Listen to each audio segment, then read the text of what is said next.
asalaamaaleykum mbokki Saabal TV Saabal net yéen ñi topp ci kippaam yëpp seen TV Saabal TV yéen a abonné tey partagé tey nag lu doy waar moo xëy am fee ca jabu Okaas takk dere xëy nañ jaare fa seeni daama jaaykat yi taxaw nañ nii nañ benn jaaykat du tijji ndax bu ñu fi jëlee ñun ñi biti ba pare di fi teg seen bopp ñoom nekk fi biir ñun ñu toog di xoole kon nag day dakk ñun ñëpp dañuy àndandoo di jaay booy laa ñu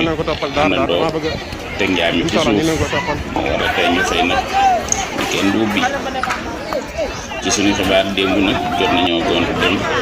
seet sëj bi suñu taxaar war fekk mu tëj mu fatu wala nag bi ñu xëyee tey ñu ne nag kon kenn du ubbi waaw waxtaan day daal dem ñi topp Saabal TV Saabal net